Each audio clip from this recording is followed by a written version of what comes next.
स्वागत है आपका हमारे यूट्यूब चैनल पे। आज हम क्लास 6 की पॉलिटी एनसीईआरटी बिल्कुल बेसिक लेवल से देखेंगे।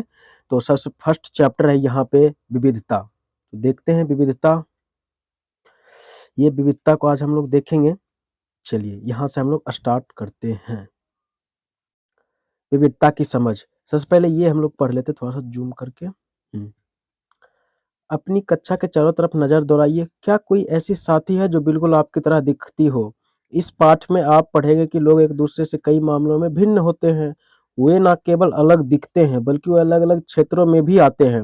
उनके धर्म, रहन सहन, खान पान, भाषा, त्योहार आदि भी भिन्न होते हैं। ये भिन्नताएं हमारे जीवन को कई तरह के रोचक एवं समृद्ध बनाती है। सबसे पहले मैं आपको बताते चलूँ कि मैंने ये मतलब ये जो पीडीएफ है, इनमें हम जो मुख्य मुख्य पॉइंट है हमें उनमें अंडरलाइन कर दिए हैं। अगर आप लोग के पास भी बुक है, अगर बुक नहीं है तो कोई बात नहीं, हम डिस्क्रिप्शन में इसका पीडीएफ दे देंगे। और जिसके पास बुक है तो वो प्लीज हाइलाइटर लेकर अपने बुक को करते चले, ताकि शॉर्ट नोट्स की तरह एक बन जाए, तो इन्हें आप जब चाहे आप रिवीजन कर सकते हैं। चलिए आगे देखते हैं। इन भिन्नताओं के कारण ही भारत में विविधता है। क्या है? इन भिन्नताओं के कारण ही क्या है? भारत में विविधता है। तो यहाँ पे अगर हम जो पॉइंट नोट करने की बात यह है कि जो विविधता का जो कारण ठहराया जा रहा है वह यह है कि धर्म हो गया, रहन सहन हो गए, खान पान हो गए, त्योहार हो गए, अनेक अनेक भाषाएं हो गए, ये सभी क्या है? विविधता एवं भिन्नता की क्या एक पहलू है। तो हम लोग इसी के आधार पर इस टॉपिक को समझने का प्रयास करेंगे। चलिए हम लोग चलते हैं आगे की ओर।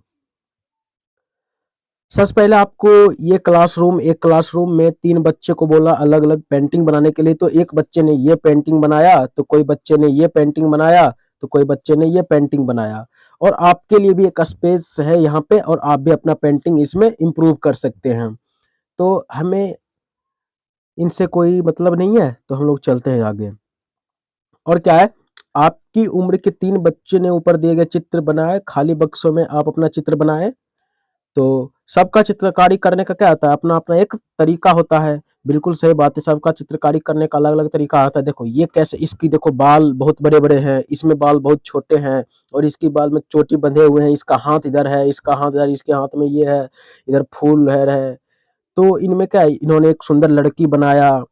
तो इसमें क्या है? विविधता को ही यह दर्शाता है और भिन्नता को ही दर्शाता है। हर एक बच्चे को अलग अलग क्या है? भिन्नता अपना दिखाए हैं।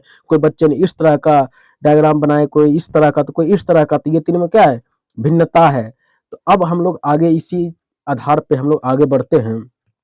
आगे अगर मान लिया जाए यहाँ पे पूछता है आप अपने बारे में निम्नलिखित जानकारी दीजिए। तो आप लोग भी दे सकते हैं। जिस तरह से क्या पूछा जा रहा है, बाहर जाते समय मैं डॉट डॉट पहनना पसंद करती हूँ। तो क्या आ जाएगा? मैं बाहर जाते वक्त जींस पहनना पसंद करता हूँ, कुर्ता पहनना पसंद करता हूँ, या फिर कुछ भी हो सकता है, आप अपने आधार पे दे सकते हैं सर।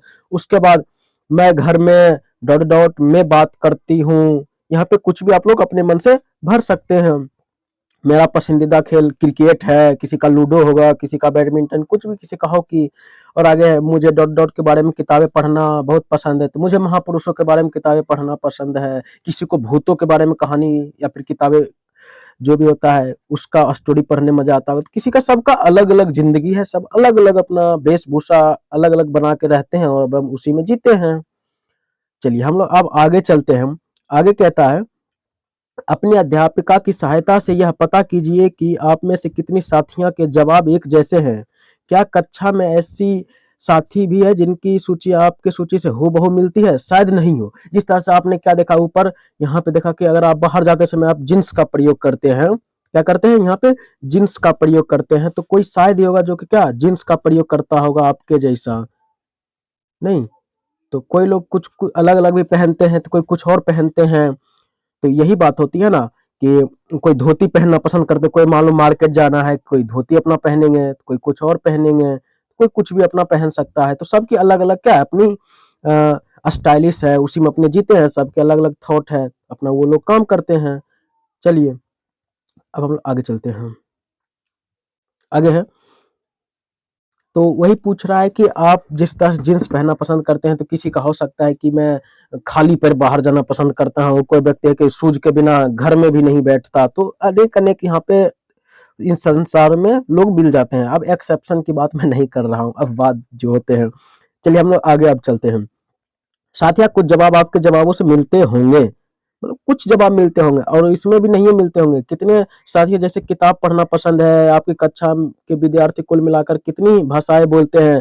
कोई व्यक्ति कुछ बोलता है तो कोई व्यक्ति मगही बोलता है, जिस तरह से बिहार हो गए, यूपी हो गए, और ये सब एरिया में क्या बोला जाता है, ज्यादातर भाषा मगही बोला जाता है, जिसे ठेठी कहते हैं कि रे खैली रे, मतलब इसी तरह का भाषा यहाँ पे बोला जाता है। तो आपको बिल्कुल इस एनसीईआरटी में पूरा कम ज्यादा स्ट्रेस में लेकर नहीं पढ़ना है, बिल्कुल खुशी पूर्वक पढ़ना है, इसमें कोई दिक्कत की बात नहीं है।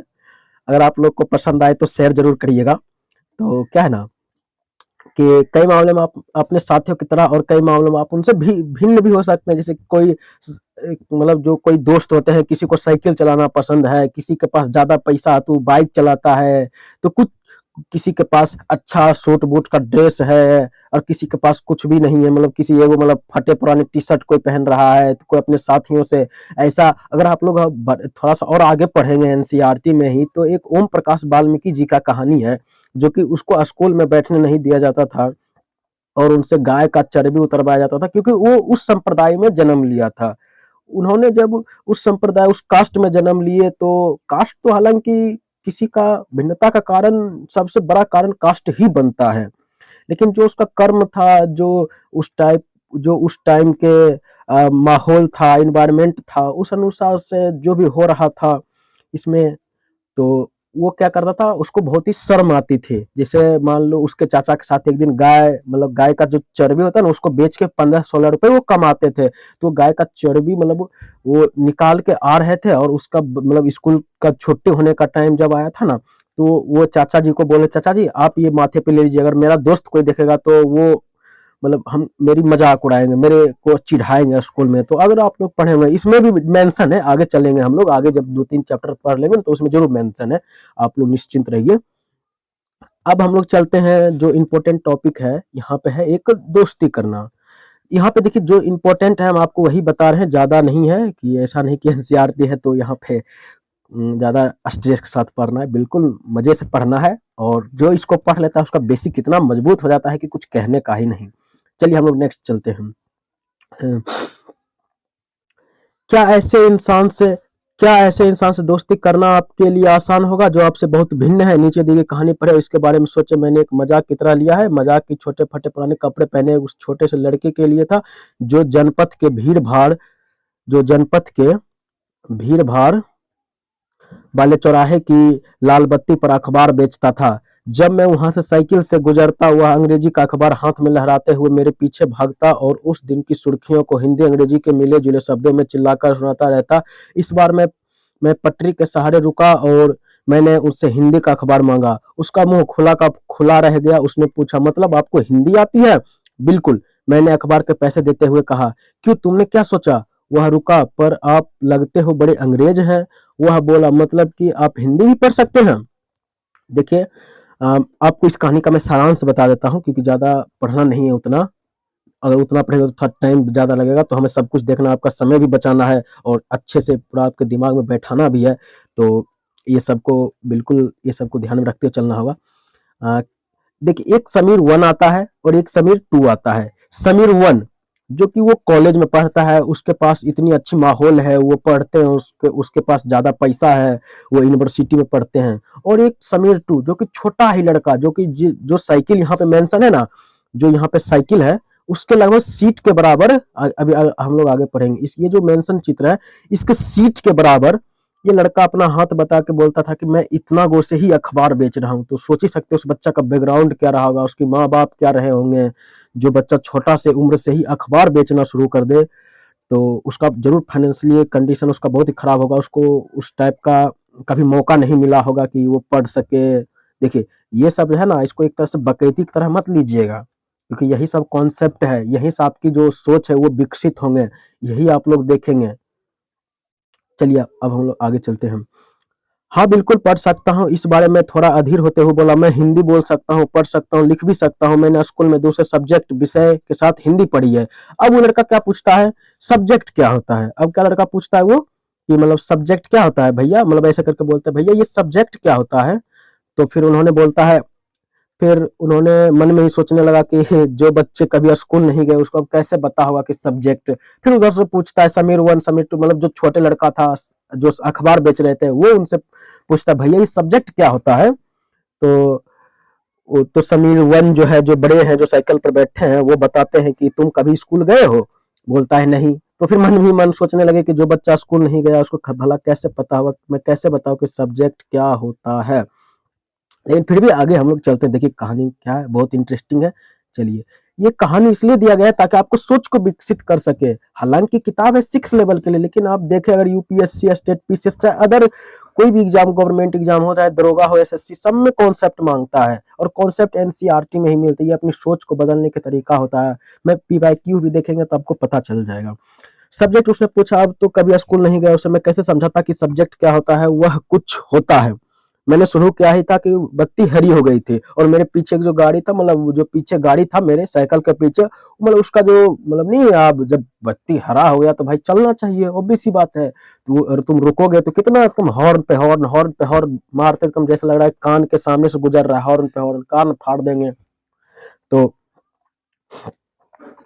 इतना शोर, मतलब शोर जो है 100 गुना बढ़ गया। मैंने अपने आप को ट्रैफिक के साथ आगे बढ़ने दिया। मतलब फिर कभी मिलेंगे तो उसको बता देंगे कि चलो भाई सब्जेक्ट क्या होता है। मतलब इस तरह से मन के भाव लेते हुए समीर 1 जो है आगे बढ़ गया। हालांकि अब देखिए हम लोग आगे चलते हैं। अगले दिन फिर वहां पर था, मतलब जैसे ही फिर मतलब हमने मतलब जब लाल बत्ती को पार करे थे, फिर वो लड़का कहा था जो समीर जो अखबार बेचा था, वो लड़का वही था। उसके बाद वो मेरे तरफ आया, अखबार पकड़ा, बोलता है लीजिए भैया आपका अखबार, ऐसा करके बोल दिया। फिर पूछता है कि तुम कभी स्कूल गए हो? फिर बोलता है कभी नहीं। फिर बातें बढ़ते हुए गर्व से कहा, मैंने इतना ऊंचा, यानी कि जब मतलब जब वो सीट, साइकिल का जो सीट है ना, गद्दी इतना तक, मतलब इशारा करके बोला, जब मैं इतना सा था ना तभी से मैं अखबार बेच रहा हूँ, तभी से मैंने ये काम करना शुरू कर दिया था। उसने मेरी साइकिल की गद्दी के बराबर अपने आप को नापा। पहले मेरी माँ भी मेरे साथ आती थी, लेकिन अब मैं अकेले कर लेता हूँ। फिर अभी तुम्हारी माँ कहाँ है? फिर मैंने क्या पूछा, अभी तुम्हारी माँ कहाँ है मैंने पूछा। पर अब तक बत्ती हरी हो गई थी और मैं चल पड़ा। तो मैंने उसे पीछे से कहीं चिल्लाते हुए कहा, सुना वह मेरठ में है और उसके साथ बाकी ट्रैफिक के शोरगुल में डूब गया। उन्होंने बोला नहीं, मतलब जैसे कोई व्यक्ति जा रहा है उसको बोलते हैं मेरठ में है माँ, ऐसे करके बोलते नहीं, चिल्ला के बोलते हैं वो मेरठ में ही है, बस आगे बढ़ते जाता है, तो ऐसे करके बोलते हैं। और अभी आपको इंटरेस्टिंग बात यह पता चलेगा, अभी यहाँ तक कोई कहानी में इंटरेस्ट नहीं था। अब जो इंटरेस्ट आएगा, यहाँ पे एक इंटरेस्ट और जुड़ेगा आपके साथ, वो देखिए क्या जुड़ता है। देखिए, मेरा नाम समीर है, ट्रैफिक के शोरगुल में डूब गया, मेरा नाम समीर है। उसने अगले फिर जो तीसरा दिन मिला, ये तीसरा दिन है उसका दोस्ती का, ये क्या है, तीसरा दिन दोस्ती का है। मेरा नाम समीर है, उसने अगले दिन कहा और बड़े शर्माते हुए मेरा नाम पूछा। मतलब वो जो छोटा बच्चा था, उन्होंने अपना नाम बताया कि क्या है, मेरा नाम समीर है। और आप फिर हमसे पूछा आपका नाम क्या है भैया जी, आपका नाम क्या है? तो यह तो बड़े आश्चर्य की बात है कि मेरी साइकिल डगमगाई, मेरा भी नाम समीर है, मैंने बताया। उसकी आंखें एकदम से चमक उठी। हाँ हाँ, मतलब नहीं, मान लो आपका भी नाम समीर, मैं भी समीर, समीर समीर डबल समीर, कमाओ मौज करो, ऐसी वाली माहौल उस लड़के के मन में बैठने लगा। वो मतलब उसकी आंखें क्या चमक उठी। मैंने मुस्कुराते हुए, तुम्हें पता है समीर का अर्थ? तो फिर हवा, पवन और पवन पुत्र कौन जानते हो ना, हनुमान। वो लोग बताते हैं कि नहीं तुमको पता है समीर का अर्थ, मतलब एक तरह से हनुमान होता है, पवन पुत्र हनुमान, समीर प्रियवाची शब्द है, आप लोग जानते होंगे। तो अब से आप समीर 1 और मैं समीर 2। उनसे खूब खुश होते हो कहा, हाँ ठीक है। मतलब वो बोला क्या, जो मतलब मैं आपसे समीर 1 हूँ और तुम समीर 2। बोला हाँ ठीक है, हाँ ठीक है। मैंने जवाब दिया और इतना हाथ बढ़ाया, हाथ मिलाओ समीर 2। मतलब मैंने अपने हाथ बढ़ा के बोला हाथ मिलाओ समीर 2। तो उनका छोटा सा हाथ मेरे हाथों में एक नन्ही चिड़िया की तरह समा गया। मैं साइकिल चलकर आगे बढ़ चुका था, पर उसके हाथ में गर्माहट अभी तक महसूस कर रहा था। उसके चेहरे पर उसकी क्या है, चिरपरिचित मुस्कान नहीं थी। मतलब जो पहले मुस्कान, जो पहले दिन मुस्कान था, जो दूसरा दिन जो दोस्ती का मुस्कान था, वो अब उसके चेहरे पे मुस्कान नहीं था। वो बहुत ही मतलब वो डरा हुआ, सहमा सा महसूस कर रहा था। जैसा नहीं बच्चा, जैसा कि हाँ कुछ हो जाए, मतलब कुछ ठीक हो जाए, ऐसे वाला उसके मन में भाव चल रहा था। तो उन्होंने तो उससे पूछ फिर बोलता है, आगे बड़े अक्षर में लिखा था सांप्रदायिक दंगे। मतलब क्या है कि उसने कहा हुआ दंगे बहुत लोग मारे गए, मतलब जो ये इन्होंने पहले ही बोला था ना कि मेरी माँ बाप कहाँ रहते हैं, मेरठ में रहते हैं, और पेपर में जब इन्होंने देखा, समीर वन पेपर में देखा क्या कि मतलब सांप्रदायिक दंगे मेरठ में हो गए, तो फिर बोलता है लड़का, जो छोटा लड़का था अखबार बेचने वाला, वो बोलता है मैं मुस्लिम समीर हूँ। देखिए यहाँ पे इंटरेस्ट है, क्या है, मैं मुस्लिम समीर हूँ, वह बोल पड़ा, और मेरे सभी लोग मेरठ में है। उसकी आंखें भर आई, तब मैंने उसके कंधे पर हाथ रखा, उसके नजर ऊपर उठाए। ये बहुत ही दर्दनाक है यार, मेरठ में सांप्रदायिक दंगे, मुस्लिम के साथ दंगे हो गए, तो ऑब्वियस सी बात है कि इसको माँ की भी बहुत हानि हुई होगी, इसके गार्जियन का। अब यहाँ पे देखिए, इसको भी थोड़ा-सा आप लोग पढ़ते हुए चलेंगे तो थोड़ा-सा और इंटरेस्ट के साथ आप लोग को क्या है, कहानी जुड़ते हुए समझ में आएँगे। क्या है, समीर 1 और समीर 2 में कोई 3 अंतर लिखिए, और क्या ये अंतर उन्हें दोस्त बनाने से रोक पाए? नहीं, बिल्कुल नहीं रोक पाए दोस्त बनाने से। देखो अंतर क्या है, समीर, पहला नंबर जो समीर है, समीर था वो मुस्लिम समीर था, एक हिंदू समीर था। पहला नंबर ये हो गया। उसके बाद एक था कि उनको अच्छा अपॉर्चुनिटी मिला तो वो अच्छे कॉलेज में शिक्षा ग्रहण किया, और एक है जो अखबार बेचने के लिए वो कभी स्कूल या कॉलेज नहीं गया, उसका मुंह नहीं देखा। बता, ये बहुत ही गरीब है। समीर जो सेकंड था वो बहुत ही गरीब है, उसको कभी कॉलेज जाने की अपॉर्चुनिटी नहीं मिली, मतलब वो एक तरह से कह सकते हैं ना कि बिल्कुल जो असलम एरिया जैसा, वैसा टाइप का था ये। तो हालांकि अब आगे हम लोग देखते हैं। अब यहाँ से एक मुद्दा आता है स्टेटस की। स्टेटस बोले तो गैर बराबरी, ये व्हाट्सएप वाली स्टेटस की बात मैं नहीं कर रहा, आप लोग व्हाट्सएप वाली स्टेटस समझ लेते हो। आगे चलते हैं हम लोग। अगले दिन चौराहे पर नहीं था, उसके अगले दिन वह दिखा ही नहीं, मतलब जो समीर जो वन था, जब वहां साइकिल से गुजर रहे थे तो वो चौराहे पर अब क्या अखबार नहीं बेच रहा था, ये बोल रहा है। अगले दिन वह चौराहे पर नहीं था, उसके अगले दिन वह दिखा, और ना आगे फिर कभी अंग्रेजी या हिंदी की कोई अखबार मुझे नहीं बता सकता कि मेरा समीर दो आखिर कहाँ गया। यार जब जब मैं फर्स्ट बार ये कहानी लगभग अभी से 3 साल 4 साल पहले पढ़ा था ना, मेरे को बहुत ही रोना आ गया था। क्या है ना कि ये लास्ट में इमोशनल वाक्य यह है कि ये जो बोलता है, उसके बाद से मैंने समीर दो को कभी आज तक नहीं देखा, और सही बात है कि इनका जो दोस्ती था, उनके अब समीर दो को कोई ला नहीं सकता। ला सकता है क्या? कोई हिंदी और इंग्लिश का अखबार बता सकता था कि ये हाँ यहाँ तुम्हारा समीर चला गया, तुम हंस जाओ के ले आओ, तो ऐसा नहीं है। और ये जो लिया गया है, ये यहाँ से लिया गया है। चलिए हम लोग आगे चलते हैं। जहाँ समीर एक को अंग्रेजी ज्यादा अच्छी आती थी, वही समीर दो को हिंदी बोलता था। जो जो समीर फर्स्ट थी उसको अंग्रेजी भी आता था, वो 3 अंतर नहीं पूछा था, उन्हीं के लिए यहाँ पे व्याख्या दिया गया। एक को अंग्रेजी बोलने के लिए आता था, तो एक को हिंदी बोलता था। मतलब एक हिंदी बोलने में अपना आप को सहज महसूस करता नहीं, अच्छा महसूस कर रहा था, उसको सब कुछ आता था। उसके बाद दोनों की भाषाएं अलग थी, फिर भी दोनों एक दूसरे से बात कर पाए, ये हो गया। उन्होंने इसके लिए प्रयास किया क्योंकि उन्होंने बात करना महत्वपूर्ण था। अब देखिए समीर एक और समीर दो की धार्मिक व सांस्कृतिक पृष्ठभूमिया, एक हिंदू था, वही समीर दो क्या था, मुस्लिम था। तो उसकी जो धार्मिक व सांस्कृतिक पृष्ठभूमिया थी वो भी क्या थे, अलग अलग थे ना, अलग अलग।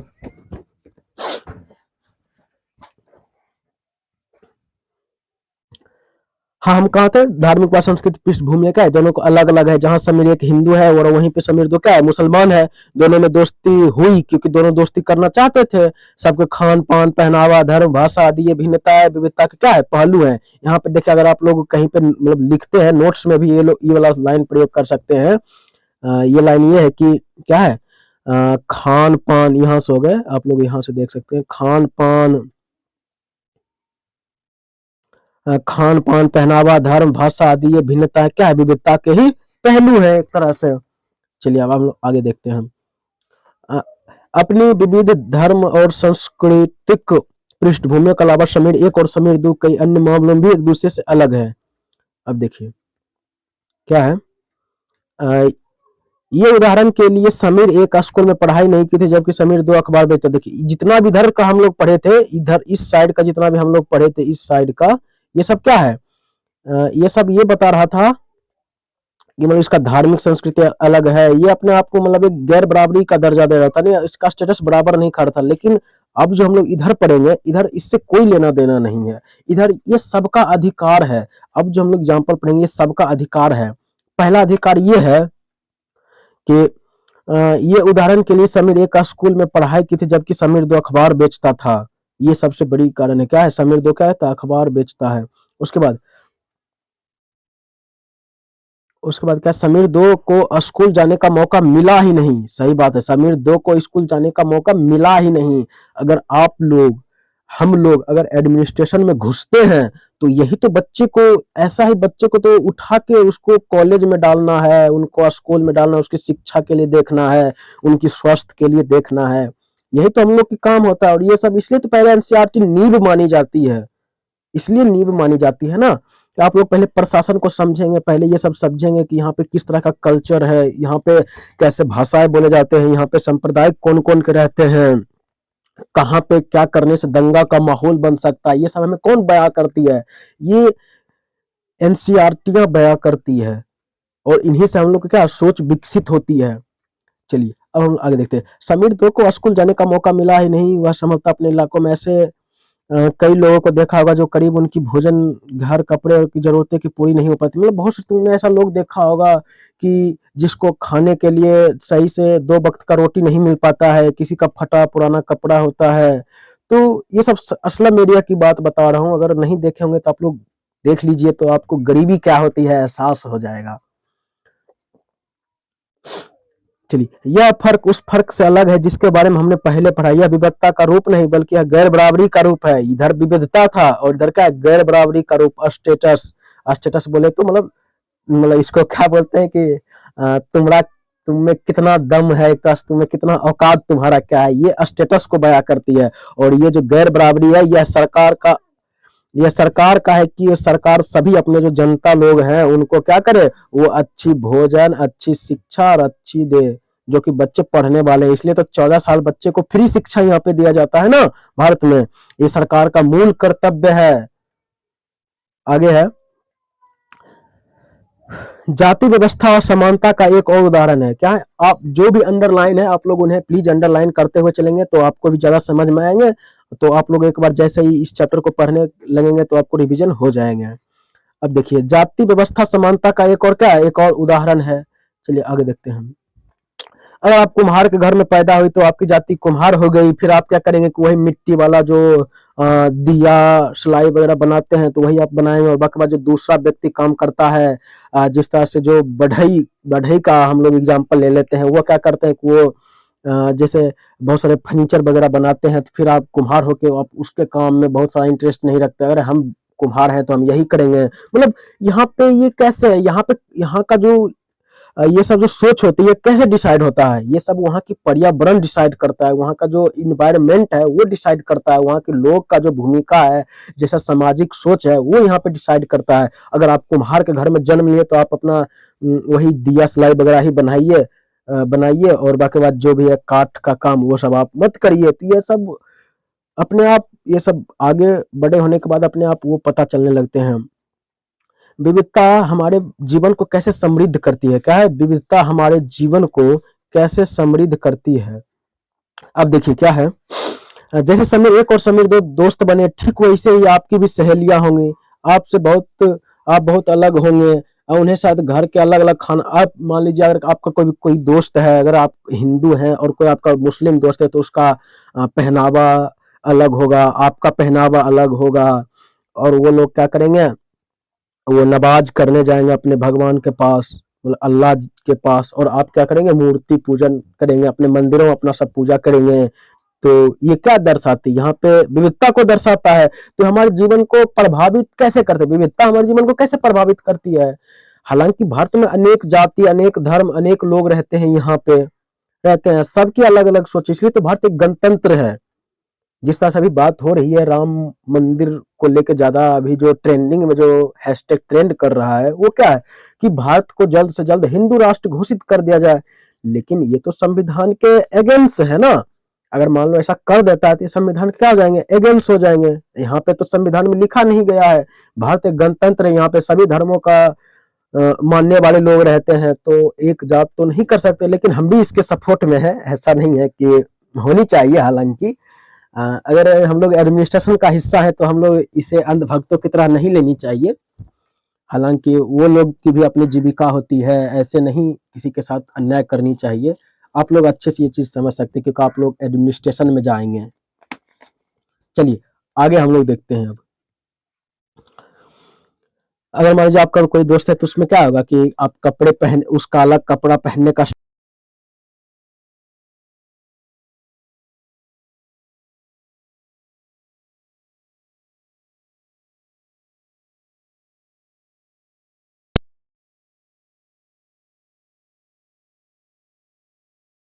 हम लोग जैसे बिहार, झारखंड, यूपी अगर बात करें तो यहाँ पे छठ पूजा बहुत ही ज़्यादा प्रचलित है और इस बार बहुत से लोग अमेरिका में मनाए जो भी भारतीय थे।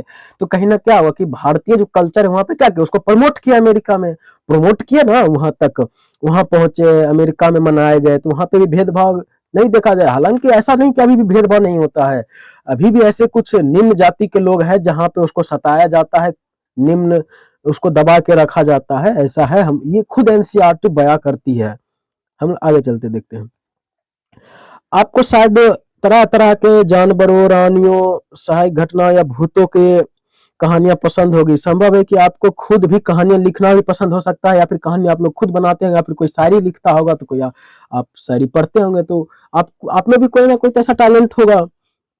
स्रोत किताबें वास्तविक जीवन को कल्पना के प्रेरणा लेते हैं। जैसे कोई व्यक्ति कुछ लिखता है, कोई शायरी ही लिखता है तो वो लोग कैसे लिख सकते हैं? उसके पास कुछ तो डिग्री होनी चाहिए ना। डिग्री बोले तो उसके पास लिखने की क्षमता, उसका बौद्धिक क्षमता तो होनी चाहिए ना। ये कैसे विकास होगा?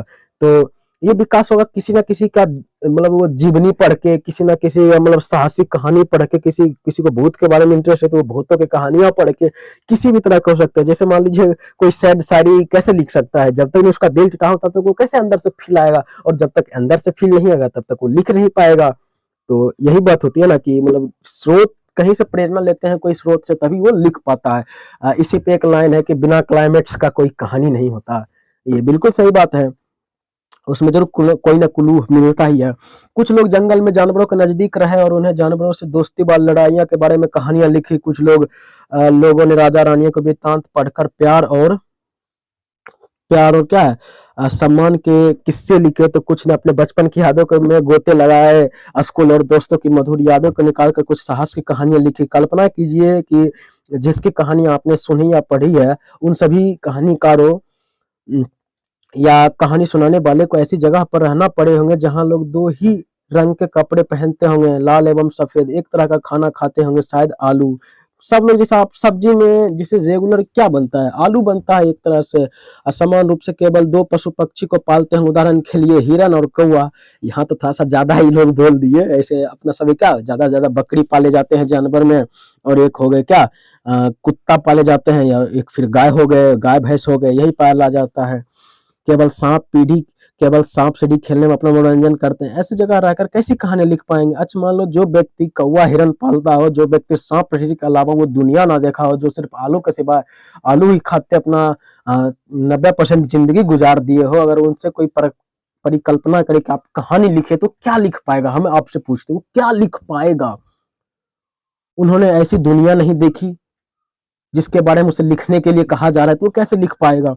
इ इसका कहने का मतलब क्या है? आप यात्राएँ करिए, यात्राएँ करने वक़्त सिर्फ़ यात्रा ही नहीं करिए, पैसे वेस्ट मत कर दीजिए। यात्रा करिए तो थोड़ा-सा तर्क-वितर्क ज़रूर करिए। आप अपना मानसिकता से एक बार ज़रूर टेस्ट करते रहिए कि आस-पास के लोग कैसे हैं, कैसे बोल रहे हैं, इसकी क्या परिकल्पना है, ये लोग किस स्तर पे बात कर रहे हैं। कहीं न कहीं ये सब क्या है, जिस तरह से ट्रेन में सफ़र करते हैं, हमें तो ट्रेन में सफ़र करना बहुत ही मज़ा आता है। कुछ कहें या ना कहें, हमें ट्रेन में ज़्यादा भीड़ हो जाता है तो और हमें मज़ा आता है। जैसे जिस तरह से लोग क्या होते हैं कि बहुत गुस्से में रहते हैं कि यार मेरा सीट है, ये लड़ाई-झगड़ा यार सफ़र ही है, सफ़र सब लोग करते हैं, जाना हम भी है, हमें भी है, तुम्हें भी जाना है, तो सब लोग चलते हैं यार, हमें तो मज़ा आता है क्योंकि उसमें कुछ ना कुछ ज़रूर सीखने को मिलता है, ट्रेन में जब हम लोग चढ़ते हैं। हालाँकि हम ज़्यादा ट्रेन में तो नहीं चढ़े हैं। बस वही गिना-चुना 10-12 बार चढ़ चुके हैं। अब हम लोग आगे देखते हैं। यहाँ पे क्या है भारत के कुछ विविध तरीके के नीचे लिखे गए काम काम को हम लोग देखते हैं। यहाँ पे क्या है नीचे लिखे गए मतलब जिस तरह से कोई प्रार्थना करता है, कोई भक्ति गाना गा के अपना भगवान को मनाते हैं, तो कोई नमाज़ पढ़ता है, समझ रहे हैं, कोई अरदास करता है, कोई जाति वाले, कोई अलग समुदाय के। कोई शादी करना, कोई शादी क्या करते हैं, 7 फेरों के सातों वचन। कोई फेरे लेके शादी करते हैं, तो कोई अदालत के रजिस्टर में दस्तखत करवा के करता है, तो कोई अंगूठी पहना के इंगेजमेंट करके करते हैं। विभिन्न प्रकार के कपड़े पहना, तो कोई धोती पहन लेते हैं, कोई लुंगी पहन लेते हैं। तो मणिपुर में औरतों का फनेन फनेन एक प्रकार की शॉल होती है, एक तरह से, मतलब जिस तरह से अपना कपास शॉल होती है ना, उसी तरह से फनेन, मतलब एक इसका जो क्या होता है, शॉल वगैरह बनाया जाता है फनेन का। आगे हम पढ़ेंगे, इसका डिस्कशन है आगे। अभिवादन करना, कोई नमस्कार करता है, कोई झारखंड का आदिवासियों का एक दूसरे का जोहर कर, वहां पे क्या जोहर कहलाता है। अब कोई क्या कहता है, बडुकम कहलाता है। अब कोई देखो चावल पकाएगा, कोई मीट सब्जी डालकर उसको बिरयानी कहने लगेगा। मान लो चावल पका दिया, उसमें मीट डाल दिए, सॉरी, तो वो क्या करेंगे, उसको बिरयानी कहेंगे। कोई व्यक्ति क्या करेंगे, उसी में चावल दिया, छिमड़ी उमड़ी मिला दिया, मटर उटर मिला दिया, दाल मिला दिया, तो उसको क्या कहेगा, कोई आदमी खिचड़ी हो गया। अब कोई आदमी इसी को सब कुछ और उसमें और टेस्टी से थोड़ा मिला के, कोई व्यक्ति, कोई समुदाय वाला क्या कहेंगे कि ये क्या है, तहड़ी है। हालांकि यार मुंह में पानी आ गया ये सब सुन के, कि चीजें, मतलब यहाँ पे आप देखिए मुख्य पॉइंट यह है कि चीजें करते हैं, केवल हमारे करने का तरीका लगाते हैं, एक ही चीज करते हैं। क्या करते हैं, जैसे कि यहाँ पे है ना, कि वास्तव में हम एक ही तरह, क्या है, वास्तव में हम एक ही तरह, वास्तव में हम एक ही तरह के चीज करते हैं, नहीं, लेकिन उसका क्या है, लेकिन करने का क्या है, सबकी अपनी अपनी तौर तरीके होते हैं, नहीं। अब देखते हैं, हम विविधता को कैसे समझे। चलिए यहाँ से भी एक पॉइंट आ रहा है यहाँ की, कि हम विविधता को कैसे समझे, नहीं, क्या है, हम विविधता को कैसे समझे, हम विविधता को कैसे समझे। अब हम लोग देखते हैं, करीब 200-225 वर्ष पहले जब रेल यात्रा हवाई जहाज, जैसे देखो विविधता बोले तो विविधता, भिन्न भिन्न चीजें के बारे में पढ़ना और भिन्न भिन्न समुदायों के बारे में जानकारी लेना, कि वो लोग किस तरह से, किस जाति धर्म से आते हैं, वो किस तरह के कपड़े पहनते हैं, किस चीज को वो ज्यादा प्रमोट करते हैं, किस चीज को वो ज्यादा अथी करते हैं। तो यहाँ पे कैसे कोई लोग जानेगा, हम आप पहले डिस्कशन के, कोई व्यक्ति कौवा और हिरन की जगह कुछ ना पाला हो, कोई व्यक्ति, कोई कभी जिंदगी में अपना कौवा हिरन की जगह गाय नहीं पाला, तो उसको क्या पता होगा दूध का स्वाद क्या होता है, पता होगा, नहीं पता होगा। उसी तरह से क्या आता है कि जब हम लोग पहले, अभी हम लोग अपना घिसी पिटी जीवन जी रहे हैं, एक ही कमरे के अंदर, हम लोग सोच रहे हैं दुनिया यार इतना ही बड़ा है, एकदम कोई मेढक के जैसा है हम लोग। तो जब एक मेढक बाहर निकल जाएंगे, मतलब हम ही अगर मान लो कहीं बाहर चले जाते हैं, इस देश से दूसरे देश चले जाते हैं, या फिर इस राज्य से दूसरे राज्य चले जाते हैं, तो क्या अलग फील होगा, वहां पे अलग माहौल होगा, वहां पे अलग कुछ नया, सब कुछ नया नया देखने को मिलेगा, नया नया बातें सुनने को मिलेगा। लेकिन वास्तव में सब लोग जीवन जी रहे हैं, हम भी खा रहे हैं, वो भी खा रहे हैं, वो लोग भी खा रहे हैं। ऐसा नहीं कि हम लोग नहीं खा रहे हैं, वो लोग खा रहे हैं, तो वो भी अपना जीवन जीने के लिए खा रहे हैं और हम भी अपना जीवन जीने के लिए खा रहे हैं। लेकिन यहाँ पे बात आता है कि तुम क्या खा रहे हो और वो क्या खा रहे हैं। यहाँ पे जो दोनों की जो बीच का जो अंतर है ना, यही एक तरह से विविधता कह सकते हैं।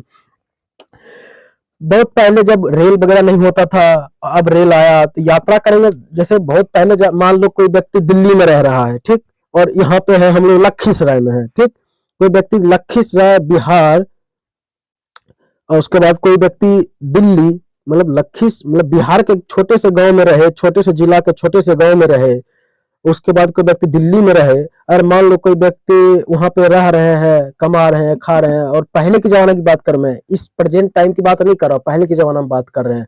क्या आता था, अगर मान लो कोई व्यक्ति, मान लो कोई गाँव में मर गए, कोई व्यक्ति डेथ कर गए, तो पहले यात्रा कैसे करते, या तो घोड़ा उड़ा से करते थे, या तो मेरा बुलल पैदल करते थे यात्रा। पहले साइकिल उकिल भी तो खोज नहीं था, कुछ भी, मतलब किसी तरह जानवर के सहायता से अपने लोग क्या करते थे, यात्राएं करते थे। लेकिन अगर सोचो मिस आउट कि वो यात्रा, कोई व्यक्ति डेट किया और खबर पहले जाने में उसको बहुत दिन लगेंगे, नहीं 17-18 दिन खबर जाने में लगेंगे, कि पैदल गए, मान लो कोई घोड़ा उड़ा पे गए, कोई डेट कर गया, यहाँ पे था, उसको जला उला का अंतिम संस्कार कर दे, उसका 13वीं भी पूर्ण गए, 10वीं भी पूर्ण गए, सब कुछ खत्म, भोज भात करके खत्म हो गए। उधर से व्यक्ति दिल्ली से आके उसको आने में टाइम लगेगा, कि वो फिर वहां पे आकर रोने लगेंगे। यहाँ सब लोग हंस रहे हैं, क्योंकि भाई 16 दिन खत्म हो गए, 15 दिन खत्म हो गए, 13वीं तक खत्म हो गए, सब लोग अब खुशी के माहौल, दुख से निकल के खुशी के माहौल में जीने लगे। और जो व्यक्ति दिल्ली से आएंगे गाँव में, अब वो लोग रोना धोना स्टार्ट करेंगे, मतलब वो आप समझ ही सकते हैं ये सब कैसे हुआ। लेकिन अब के व्यक्ति में अगर कहीं भी जाना हो तो वायु यात्रा कर सकते हैं, तो अब क्या चीजें आसान हो गई, चीजें क्या हुई, आसान हो, आवश्यकता आविष्कार की जननी है। इसलिए ना कहते हैं हम विविधता को कैसे समझे। तो जब पहले रेल की यात्रा आती थी, हवाई जहाज, बस, कार हमारे जीवन का हिस्सा नहीं थे, तब भी लोग संसार के एक भाग से दूसरे भाग में यात्रा करते थे। वो पानी के जहाजों या घोड़ा या ऊंट पे बैठकर फिर पैदल चलकर यात्रा क्या करते थे, वो लोग यात्रा करते थे। अक्सर ये यात्रा खेती बसने के लिए, नई जमीन की तलाश में, फिर व्यापार क्या है, फिर व्यापार करने के लिए करते थे। तो इसलिए लोग नई नई जगह पर अक्सर काफी लंबे समय तक ठहर जाते थे। इसके अलावा सूखे और अकाल के कारण भी कई लोग बाहर अपना घर छोड़ देते थे। मतलब जैसे सूखा पड़ गया, कहीं पे अकाल आ गया, तो वो लोग क्या करते थे, कमाने उमाने के लिए कहीं दूसरी जगह चले जाते या फिर दूसरी जमीन चले जाते। कोई मान लो बाढ़ आ गया तो उसको घर आप छोड़ना पड़ेगा ना, तो वो बाहर चले जाता था, तो उधर ही मतलब सब कुछ शुरू कर दिया अपना रहना। ठीक, यही होते थे। तो उन्होंने पेट भरना, मतलब जब उसको पेट भर खाना नहीं मिलता था तो वो लोग क्या नई जगह पर जाकर बसते थे। कुछ लोग काम करने की तलाश में, कुछ लोग युद्ध कारण घर छोड़ देते थे। युद्ध करने, पहले सेना में जो भर्ती होता था, युद्ध करने के लिए कोई लोग घर छोड़ देते थे। तो वो लोग क्या करते थे, जो घर छोड़ते क्या करते हैं, नई जगह में वो फिर बसना शुरू करते हैं। नई जगह में जब बसता है तो यहीं से उसका क्या करता है, मान लो अभी हम बिहार में एक से रह रहे हैं, और हम, मेरा कल्चर तो मिसलेनियस कल्चर है, हम सब कुछ जैसा है हम जहाँ जैसा वहां तैसन कर लेते हैं हम लोग। अगर मान लो अब हमको क्या होता है कि हमको किसी कारणवश बिहार छोड़ के अमेरिका जाना पड़ जाता है। अमेरिका तो कल्चर दूसरा है, वहां का कानून तो दूसरा है, वहां का संविधान तो दूसरा है। तो वहां पे क्या करेंगे कि जो मेरे यहाँ का, जो हम जो बिहार से सीख के आए, जो हम भारत से संस्कार सीख के आए, अब क्या करेंगे, अमेरिका में फैलाने लगेंगे। या फिर जो अमेरिका अमेरिका में भी तो, अब हम अमेरिका गए तो वहां भी तो हमको ढलना पड़ेगा ना, नहीं ढलेंगे तो कुछ भी हो सकता है। यहाँ पे हम लोग भारत के एक नागरिक है तो यहाँ पे हमको अलग सुविधाएं दी जा रही है, वहाँ के हम नागरिक नहीं है, हम बसना स्टार्ट किए तो हमको वहाँ पे अलग सुविधाएं दी जा रही है। अगर हम कोई जुर्म कर दे तो हमको अलग सजा वहाँ पे मिलेगा। तो वहां के कल्चर में भी ढलना पड़ेगा। और वहां पे हम चाइना में क्या करते हैं, कुछ कुछ खा लेते हैं, आप लोग रील्स वगैरह में देखते होंगे, तो कुछ खा लेते हैं। और अपना सब क्या है कि थोड़ा सा अच्छा से कम, पूरा एकदम मसाला वसाला डाल के अच्छा से कम खाते हैं संस्कारी टाइप में। लेकिन चाइना में कुछ खा लेते हैं। तो इसमें क्या होता है, अगर हम लोग चाइना बस गए तो वही होगा, कुछ खाने लगेंगे, लेकिन वही जो कुछ होगा लंद फंद, उसमें क्या करेंगे, थोड़ा सा मिर्च मसाला डाल के थोड़ा अच्छा सा तनी भारतीय जैसा बना के खाएंगे। तो यहाँ पे क्या हुआ, चाइना वाला भी कल्चर मिला और भारतीय भी कल्चर वाला मिला। तो इस जब ऐसे कल्चर मिल जाता है तो उसको क्या कहते हैं, मिश्रित, यानी मिली जुली संस्कृति उभरती है। यहाँ पे देखिए दिया गया है ना कि मतलब इसको क्या कहते हैं, मिली जुली संस्कृति कहते हैं। आदान प्रदान होता है और एक देश से मिश्रित, यानी कि मिली जुली संस्कृति उभरती है। चलिए आगे है। अगर अलग अलग अलग क्षेत्रों में इतिहास देखें तो हमें पता चलता है कि किस तरह से विभिन्न सांस्कृतिक प्रभाव वहाँ के जीवन और संस्कृति को कैसे आकार देने में योगदान किया है। तो यही मतलब जो बाहर लोग जाने लगे तो वो कैसे इस चीज को अपने आप में बनाए रखा, इसी के बारे में हम चर्चा करेंगे। इस तरह से कई क्षेत्र अपने विशिष्ट एक कारण से विशिष्ट इतिहास के कारण विविधता संपन्न हो जाते हैं। ठीक इसी प्रकार लोग अलग अलग तरह की भौतिक स्थितियां से किस प्रकार सामंजस्य बैठते हैं, उसकी भी विविधता उत्पन्न होती है। उदाहरण के लिए समुद्र के पास रहने और इलाके और पहाड़ी इलाकों में रहने में बड़ा फर्क होता है। समुद्र के पास जो व्यक्ति रहेगा वो उसका पहनावा अलग होगा, कोई व्यक्ति पहाड़ी एरिया में रह रहा है तो उसका पहनावा ओढ़ावा अलग होगा, नहीं होगा।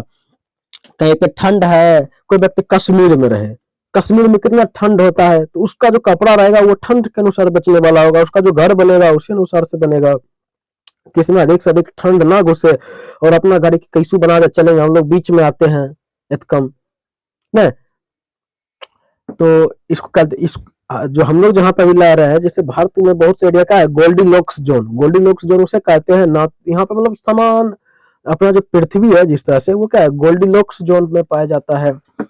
यहाँ पे जीवन जीने के लिए अनुकूल वातावरण है, कहीं पे ज्यादा ठंड है तो कहीं पे ज्यादा बाढ़ है तो कहीं पे ज्यादा सुखाड़ है। तो इस अनुसार से हम लोग ढलते जाते हैं, वहां की जो पर्यावरण को देखते हुए हम लोग ढलते जाते हैं। लोग यह भूल जाते हैं कि उनका जीवन उनके भौतिक वातावरण से किस तरह से गहराइयों से जुड़ा है। ऐसा इसलिए शहरों में लोग बिरले ही अपनी सब्जी अनाज उगाते हैं, जो मतलब जिसके पास पैसा बड़ा, जो थोड़ा सा आर्थिक मंदी से जूझ रहा है, वो उन चीजों के लिए बाजार पर ही निर्भर रहता है। अब कोई व्यक्ति सब्जी उगाया तो वो बेचेगा कहाँ, बाजार में ही, एक बाजार के माध्यम से बेच पाता है। आइए भारत के दो लद्दाख और केरल के जरिए समझने की कोशिश करते। देखिए अब हम लोग क्या करें, ऐतिहासिक और भौगोलिक से देखो कैसे असर पड़ता है, अब हम लोग यहाँ पे जानेंगे क्या है।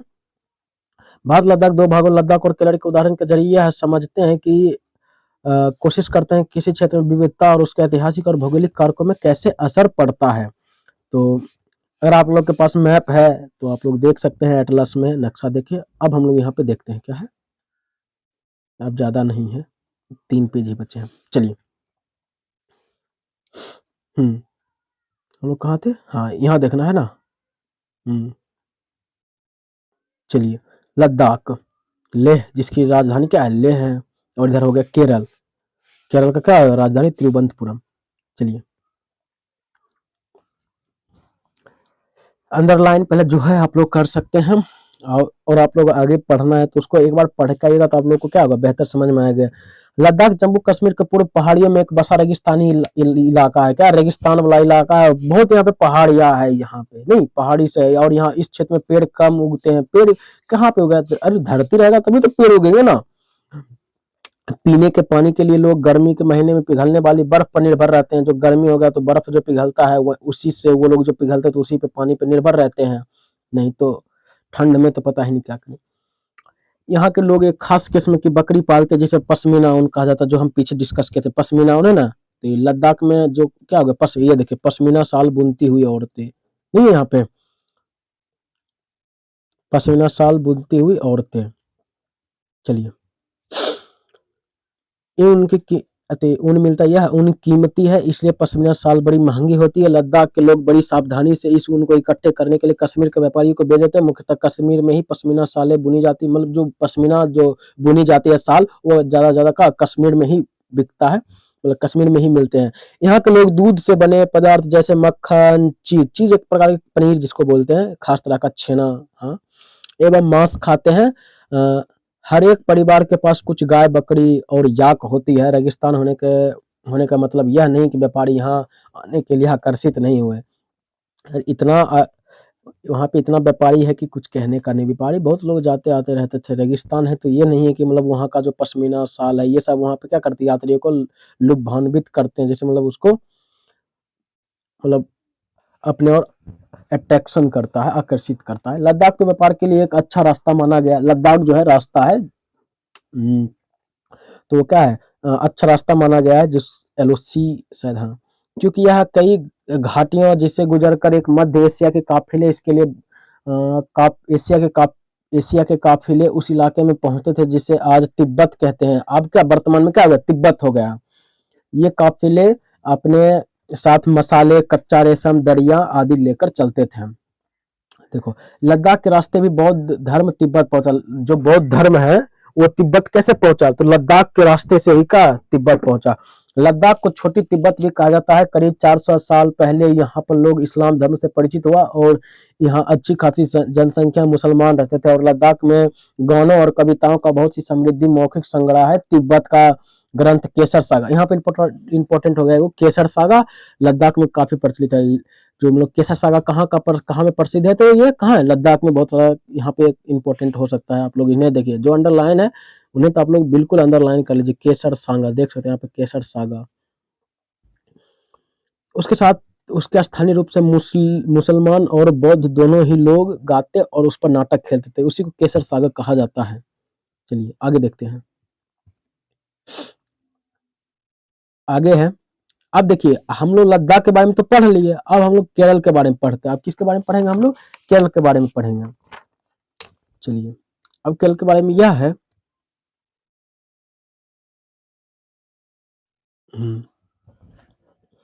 केरल भारत के दक्षिणी पश्चिमी कोने में बसा हुआ राज्य है। यहाँ मतलब एक तरफ के समुद्र से घिरा, मतलब यहाँ जो है क्या है, समुद्र से घिरा हुआ है, ठीक है। भारत के दक्षिण और पश्चिमी कोने में बसा हुआ राज्य है और यह एक समुद्र से घिरा हुआ और दूसरी तरफ पहाड़ियां से, एक तरफ समुद्र से घिरा हुआ है तो दूसरी तरफ क्या है, पहाड़ियां से घिरा हुआ है। अपने आप को मतलब सुरक्षित जोन में ये है। इन मतलब यहाँ की जो खूबसूरती है वो क्या ही कहें। पहाड़ियों पर विविधता प्रकार के मसाले जैसे काली मिर्च, लौंग, इलायची आदि उगाए जाते हैं। आप लोग मतलब मसालों का जो मतलब रानी पाया जाता है, तो वो मसालों की रानी क्या होती है? इलायची होती है। लेकिन अपना भारत की बात करें तो सबसे ज्यादा मसाला जो उगाए जाते हैं वो यहाँ पे केरल में ही उगाए जाते हैं। केरल का जो मसाला है इतना इंटरेस्टिंग था कि जो अंग्रेज लोग थे यहाँ से व्यापार मसालों भर भर के, एकदम जहाज भर भर के यहाँ से मसाला लेकर जाते थे और खा पी के उजाड़ते थे, समझे। यहाँ पे विभिन्न प्रकार में जैसे काली मिर्च, लौंग, इलायची आदि उगाते थे। इन मसालों के कारण ही यह क्षेत्र व्यापारियों के लिए क्या है, बहुत ही आकर्षक बना। सबसे पहले यहाँ पे अरबी अरबी और यहूदी व्यापारी केरल आए। ऐसा माना जाता है कि ईसा मसीह के धर्मदूत संत थॉमस लगभग 2000 साल पहले यहाँ आए। भारत में ईसाई धर्म लाने का श्रेय उन्हें ही जाता है। भारत में ईसाई धर्म लाने का श्रेय किसे जाता है? किसे जाता है? थॉमस को, संत थॉमस को।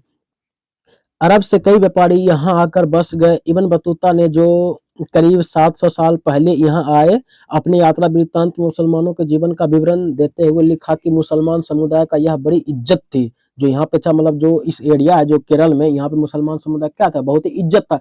जो व्यक्ति जिस तरह से आ रहा है अपना अपना बात अपने उसमें क्या लिखते जा रहा है। जिसे कोई व्यक्ति यात्रा कर रहा है, यात्रा करते करते कुछ लाइन लिख दिया, कुछ देखते हुए उसके बारे में लिख दिया, विवरण कर दिया, तो उसे क्या कहेंगे? यात्रा वृत्तांत कहेंगे। तो जो लोग जिसके शासन काल में आ रहा है वो अपना यात्रा करते जा रहा है और लिखते जा रहा है जो उसको समझ में आ रहा है।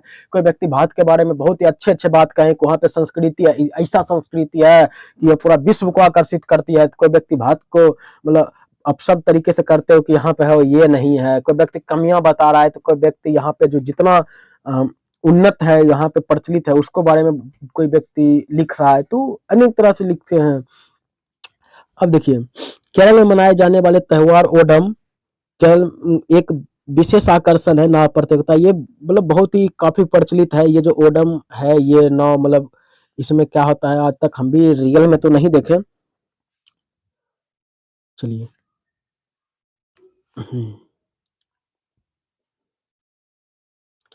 देखिए क्या है, वास्को डिगामा पानी के जहाज से यहाँ पहुंचे और पुर्तगालियों ने यूरोप, एक मिनट आवाज आ रही ना, हाँ। वास्को डिगामा पानी के जहाज से यहाँ पहुंचे और पुर्तगालियों ने यूरोप से भारत तक का समुद्री रास्ता जाना। नहीं मतलब भारत का खोज किसने किया? तो यहाँ पे वास्को डिगामा यहाँ पे लिखा जा रहा है, उन्होंने समुद्री मार्ग का खोज किया है। इन सभी ऐतिहासिक प्रभावों के कारण केरल केरल के जो लोग विभिन्न धर्मों का पालन करते हैं, उनमें यहूदी, इस्लाम धर्म एवं हिंदू एवं बौद्ध धर्म शामिल है। मान लीजिए क्वेश्चन आ सकता है आपका मेंस में भी आ सकता है कि केरल में कौन कौन से धर्म प्रचलित है और इस धर्मों के बीच अपने समझ को उजागर करिए। इस तरह से क्वेश्चन आ सकता है मेंस में। तो आप क्या करेंगे कि यहाँ पे जो भी धर्म थे, यहाँ पे ये सभी धर्म का डिस्कशन करते हुए अगर आप लोग पेज नंबर भी बता दें कि एनसीईआरटी पेज नंबर कितना, 11 पेज नंबर में यहाँ पे बहुत ही अच्छे से डिस्कस करके बताया गया कि यहाँ पे ये धर्म है, अच्छे धर्म की मान्यताएं हैं यहाँ पे, तो वो लोग भी क्या काफी अच्छे हो जाते हैं। चलिए अब हम लोग आगे चलते हैं। चीन के व्यापारी भी केरल आए और यहाँ पे मछली पकड़ने के लिए जो जाल इस्तेमाल किए जाते थे वो चीनी जालों से हूबहू मिलते थे और उन्हें चीना बाला कहते थे। तलने के लिए लोग जो बर्तन इस्तेमाल करते थे उसे क्या कहते थे? देखिए इसको नोट आउट करिएगा, चीना पट्टी कहते हैं। इसमें चीन शब्द इस बात की ओर इशारा करता है कि उसकी उत्पत्ति कहाँ हुई, वहां पे हुई होगी। केरल के उपजाऊ जमीन और जलवायु चावल की खेती के लिए बहुत उपयुक्त है। केरल में और क्या क्या खेती होती है? मसाला के साथ साथ चावल भी होता है, देख रहे हैं भारी मात्रा में चावल भी होता है। वहाँ का अधिकतर लोग मछली, सब्जी और चावल खाते हैं। तो यहाँ पे देखिए यहाँ का कल्चर क्या है, यहाँ के लोग ज्यादा क्या मछली खाते हैं और हम लोग के पास क्या है, काफी कम मात्रा में यहाँ पे मछली आ पाते हैं, तो हम लोग कम ही यहाँ के लोग यूज कर पाते हैं। लेकिन केरल में क्या है, एक समुद्र है, वहाँ पे कोई इधर समुद्र से घिरा है तो कोई पहाड़ियों से घिरा हुआ है, तो वहाँ पे बहुत सारा एक इन्वायरमेंट मिलता है खतरनाक वाला। चलिए एक गाना है बहुत यहाँ पे प्यार सा, ये लोग आप जरूर पढ़िएगा एक बार जरूर। क्या है कि दिन खून के हमारे प्यारे भूल ना जाना, खुशियों में अपनी हम पर आंसू बहा के जाना, खुशियों में अपनी हम पर आंसू बहा के जाना। मतलब ये जो किताब है, ये पन्ना उस उधर तंज कसते हुए बोल रहा है कि जो सेना, जो अपने भारतीय जवान, जो वीर शहीद हो गए जवान, उसकी एक दबी हुई आवाज है जिससे ये बुक उठाने की कोशिश किया है। वो बोल रहा है कि दिन खून के हमारे प्यारे ना भूल जाना, खुशियों में अपनी हम पर आंसू बहा के जाना। तो ये आप लोग पढ़ लीजिएगा। और ये कहाँ से लिखा गया है, तो भारतीय जन नाट्य संघ इप्टा से लिया गया है। चलिए यहाँ पे क्या है, जहाँ केरल और लद्दाख की भौगोलिक स्थितियां एक दूसरे से बिल्कुल हाँ देखो, दोनों दोनों इधर अलग अलग उपजाऊ होते हैं, दोनों अलग, वहाँ के लोग अलग अलग कल्चर को प्रमोट करते हैं, तो वहाँ का अलग अलग पहनावा है, हम लोग देख लिए जो केरल और वहाँ की लद्दाख का। चलिए, क्षेत्रों के इतिहास, एक ही प्रकार के सांस्कृतिक प्रभाव है, दोनों ही क्षेत्रों को चीन और अरब के आने वाले व्यापारियों को प्रभावित किया है। दोनों क्षेत्र जैसे लद्दाख भी हो गया और केरल भी हो गया, क्या अगर दोनों मतलब यात्री को बहुत ही प्रभावित किए, क्योंकि यहाँ पे अनेक अनेक प्रकार के मिलते हैं, खाने पाने के लिए कच्ची सामग्रियां नहीं अनेक प्रकार के मिलते हैं। ठीक है, ये ऑब्वियस बात है, पर सॉरी प्रभावित करेंगे नहीं। विविध संस्कृतियों का प्रभाव केवल बीते हुए काल की बात नहीं है, हमारे वर्तमान जीवन का आधार ही काम के लिए एक जगह से दूसरी जगह जाना है। हर एक कदम के साथ हमारे सांस्कृतिक रीति रिवाज और जीने का तरीका धीरे धीरे नए क्षेत्र का हिस्सा बन जाते हैं। किसी भी नए क्षेत्र में हम लोग जाते हैं तो वहाँ का तरीका अपने आप क्या आता है, बदलते रहता है। और संस्कृति को हमेशा जिलाए रखना और क्या है, हम मिलजुल कर काम करते हैं और एक दूसरे के रीति रिवाज और परंपराओं में क्या घुल मिल जाते हैं, फिर हमें पता ही नहीं चलता कि हमने शुरुआत कब किया था, और फिर हमें एक जब अंत समय आता है, जब हमें लगता है कि बिछड़ने वाले हैं, तो मतलब टाइम लगता है कि बहुत मतलब ऐसा फील आने लगता है, क्योंकि ये भारत की संस्कृति है, भारत की सभ्यताएं हैं, कि जब हम लोग एक भाईचारा की तरह अपना निभाते हैं, अपना कर्तव्य को निभाते हैं इतने अच्छे से कि कुछ कहने का नहीं। अब देखिए यहाँ पे इंपॉर्टेंट लाइन है, विविधता में एकता। यहाँ से बहुत सारा प्रीवियस ईयर क्वेश्चन आप लोग उल्टाएंगे तो यहाँ पे बहुत सारा क्वेश्चन पूछा जाता है। विविधता में एकता, भारत की विविधता या अकेलता भारत की विविधता या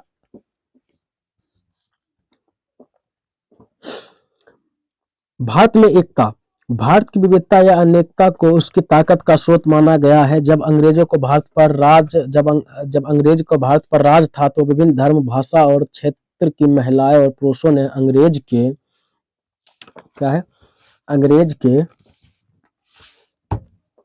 खिलाफ मिलजुल कर लड़ाई लड़ी। क्या है, अंग्रेज के खिलाफ मिलजुल कर क्या है, लड़ाई लड़ी। भारत के स्वतंत्र संग्राम में अलग अलग परिवेशों के लोग शामिल थे, उन्होंने एकजुट होकर आंदोलन किया, इकट्ठे जेल गया और अंग्रेजों का अलग अलग तरीके में विरोध हुआ। सब लोग अलग अलग तरीके से विरोध किया। जब गांधी जी यहाँ पे आते हैं तो उन्होंने बहुत सारा संघर्ष किए, लाठी खाए, जेल गए, क्या कुछ नहीं किया। सुभाष चंद्र बोस हो गए, बाबा साहेब अम्बेडकर हो गए, बहुत लोग। अपना जो संविधान जो बनते हैं ना, वो बहुत ही एक दर्दमय घटना है। अभी आप लोग आगे इसके बारे में और विस्तार पूर्वक चलते चलेंगे। बस ये जानिए कि भारत यूं ही आजाद नहीं हुआ है, भारत ने एक लंबी लड़ाई लड़ी है। उन्होंने एक दहमी समी कुचला की तरह हम लोग को किया गया, हम पे 200 साल तक शोषण किया गया, लेकिन फिर भी जब उस टाइम भारत सोने का चिड़िया कहलाता था, लेकिन आज भी भारत के पास इतना सब कुछ है जो कि फिर से एक बार अपने पैर पर खड़ा होने के लिए भव्य भारत निर्माण की ओर अग्रसर बढ़ते जा रहा है। कहीं ना कहीं आज भी भारत वो जिंदा है, कहीं ना कहीं क्या जिंदा है ही। अब हम लोग चलते हैं आगे, ये गीत आप लोग पढ़ लीजिएगा। अब देखिए, ये है जलियांवाला बाग 1919 में जो हुआ था, 13 अप्रैल 1919 में हंटर समिति जो भी था और जनरल ओडायर के चलते हुआ था। अब देखिए, यह गीत अमृतसर में हुआ जलियांवाला बाग। ये जो गीत था, दिन खून के प्यारे भूल ना जाना, खुशियों पर अपनी आंसू बहा के जाना, ये जो गाना था या क्या, यह गीत अमृतसर में जलियांवाला बाग हत्याकांड के बाद गाया जाता था। इस हत्याकांड में एक ब्रिटिश जनरल ने उन शांति प्रिय निहत्थे लोगों पर खुलेआम गोलियां चलवा दी थी। मतलब इसमें क्या होता है, 1000 से लोग अधिक लोग जो है ना मारे गए थे। 200 राउंड वहां पे गोलियां चली एक फील्ड में। मतलब वो जो अंग्रेज के खिलाफ विरोध प्रदर्शन कर रहे थे ना, तो एक कानून ला दिया था, कोई भी लोग 5 गो व्यक्ति से ज्यादा सामूहिक व्यक्ति नहीं बन सकता। मतलब कोई भी समूह की तरह एक और मतलब समूह की तरह नहीं बनेगा, इस तरह से मतलब हो गए थे। तो फिर क्या हुआ कि 1000 लोग ने एक फील्ड में आ गए, जलियांवाला जिस अमृतसर जो फील्ड है वहां पे 1000 लोगों से अधिक संख्या में आ गए, और वहां पे एक कुआं था, वहां पे जब गोलियां चलाई गई, इधर दोनों बगल से गोलियां चलाई जा रही थी, तो बीच में आम जनता लगभग हजारों लोग, बच्चा से छोटा से लेकर बूढ़ी तक, नौजवान से लेकर बूढ़ा एकदम उस बीच वो गोलियां का शिकार हो गए। जब ये लोग याद करते हैं, जब इसी घटना याद करते हैं, जब आप लोग और इतिहास पढ़िएगा तो आप एक से एक रूबरू होते रहेंगे। आपको ऐसे लगेगा जैसे मेरे आंखों से सामने ये सब घटना घटित हुआ और मैं वहां पे कुछ नहीं कर पाया। शांति शांति, थोड़ा सा भावुक हो गया था मैं। स्वतंत्रता संग्राम के दौरान उभरे गीत और चिन्ह विविधता का हमारा देखिए, आप जो है ना यहाँ पे हालांकि ये तो खत्म हो गया, लेकिन अब यहाँ पे आप लोग आंसर राइटिंग में यूज कर सकते हैं। जो भी मैं आपको अंडरलाइन कर रहा हूँ, आप इसे जरूर करिए आंसर राइटिंग में यूज। ये देखिए क्या है, एक मिनट। स्वतंत्रता संग्राम के दौरान उभरे गीत और चिन्ह विविधता का क्या करता है, बहुत ही, इसे आप लोग देख लें। अब देखिए क्या है, भारत झंडे की कहानी जानती है। स्वतंत्रता संग्राम के दौरान ही भारत के झंडे की परिकल्पना की गई थी। इस झंडे को सारे भारत के लोगों ने अंग्रेजों के खिलाफ इस्तेमाल कर, जो अपना जो झंडा है अभी अशोक चक्र वाला, उस झंडा को क्या हुआ कि सभी लोग, पूरा भारत के लोग जितने भी थे वो लोग क्या किए, इस झंडे को स्वीकार किया। अब देखिए इस्तेमाल किया था क्या कि विरोध, अब अंग्रेज तुम भागो, अब तुम्हारा नहीं यहाँ पे चलने वाला है। जवाहरलाल नेहरू ने अपनी किताब भारत की खोज, हाँ, जवाहरलाल नेहरू ने अपनी किताब भारत की खोज में लिखा कि भारत भारत एकता, हाँ, ये बहुत ही लाइन आप लोग के लिए इम्पोर्टेंट है, आप इन्हें देखिए। जवाहरलाल नेहरू जी ने क्या कहा, देखिए। जवाहरलाल नेहरू ने अपनी किताब भारत की खोज में लिखा कि भारतीय एकता कोई बाहर से थोपी हुई चीज नहीं है, बल्कि यह बहुत ही गहरी है, जिसके अंदर अलग अलग तरह के विश्वास और प्रथाओं को स्वीकार करने की भावना है, जिसमें विविधता को पहचान और प्रोत्साहित किया जाता है। यह नेहरू ही थे जिन्होंने भारत में विविधता का वर्णन करते हुए अनेकता में एकता का विचार हमें दिया। अगर क्वेश्चन भी पूछ सकता है नो डाउट कि अनेकता में एकता का सिद्धांत किसने दिया, तो कौन दिए, जवाहरलाल नेहरू दिए। कौन दिए, जवाहरलाल नेहरू ही दिए थे। अब देखिए, अब जो अपना जो लिखा गया है राष्ट्रीय गान, वो देखिए वो उसे किसने लिखा, देखिए अब देख लीजिए यहाँ पे जो भी है, यहाँ पे रविन्द्रनाथ टैगोर द्वारा रचित हमारा राष्ट्रगान भी भारतीय एकता की ही एक अभिव्यक्ति है। राष्ट्रगान किस तरह में एकता का वर्णन करता है, इससे अपने शब्दों में लिखे। राष्ट्रगान, जो एक क्वेश्चन दिया है कि राष्ट्रगान जो है वो अपने आप को किस शब्दों में, मतलब वो क्या बयां करती है, वो कहना क्या चाहती है, भारत के किस समुदाय के बारे में वो जानकारी देना चाह रहा है, और यहाँ पे किस तरह के कल्चर को भारतीय प्रमोट कर रहे हैं, ये सभी राष्ट्रगान में लिखा गया है। तो उनसे जो आशय होता है आप उन्हें लिखिए, और आपकी जो भी होती है, तब आपका जो सोच है धीरे धीरे अपने आप विकसित होते जाएंगे। चलिए हम लोग अब आगे देखते हैं। क्वेश्चन आंसर आ गया, आप लोग क्वेश्चन भी देख सकते हैं। ये बकवाद ये आप अपने आप से भी बना सकते हैं। अपने इलाके में मनाए जाने वाले विभिन्न त्योहारों की सूची बनाइए, इनमें कौन से त्यौहार आप सभी के समुदाय में मनाए जाते हैं। तो आप लोग ये सब बना सकते हैं, इनमें कोई भारी बात नहीं। आप ये देख लीजिएगा, अपने विचार में भारत की समृद्धि एवं विविधता का विरासत आपके जीवन को कैसे बेहतर बनाती है, बिल्कुल बेहतर बनाती है। यहाँ पे अनेक प्रकार के खान पान किस तरह से, मतलब विविधता में ही एकता का सिद्धांत जो नेहरू जी दिए थे वो भी यहाँ पे लिख दीजिएगा, तो और भी अच्छे से आपके आंसर राइटिंग बन जाएंगे। और जो भारत का जो विरासत है, ये बहुत ही लंबे समय संघर्षमय रहा है, इसे तो आप लोग कभी भूलिएगा नहीं। चलिए, आपके अनुसार अनेकता में एकता का विचार भारत के लिए कैसे उपयुक्त है। भारत की खोज किताब के लिए इस वाक्यांश में नेहरू भारत की एकता के बारे में क्या कहना चाह रहे हैं। वो कहना चाह रहे हैं यहाँ पे हम लोग जो भी है, हिंदू मुस्लिम सिख ईसाई, वो सभी एक तरह से मिलजुल कर काम करते हैं। अनेकता में ही एकता है यहाँ पे, और यही विविधता का पहलू है। अनेकता में एकता है, हम लोग भाईचारा को प्रमोट करते हैं। हम लोग, हमारी जो संस्कृति है वह घुल मिल की संस्कृति है। हम लोग सभी एक दूसरे से भाईचारा की रोल निभाते हैं। ये भी हो गए।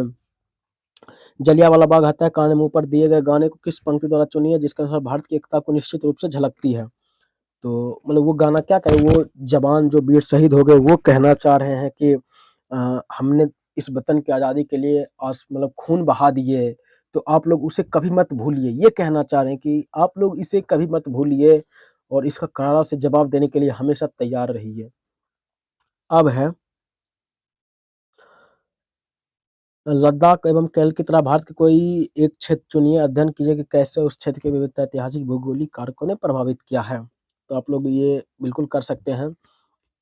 तो उम्मीद करते हैं कि अब आप लोग को जो है ना ये चैप्टर बिल्कुल क्या होगा समझ आ गया। बाकी जो अंडरलाइन है आप लोग उन्हें एक बार फिर से रिवीजन कर लीजिएगा, तो आप लोग को क्या होगा सारी डाउट कंप्लीट हो जाएगा। तो आज हमने विविधता जो है इकाई 1 विविधता आज हमने उसे कंप्लीट कर लिया है।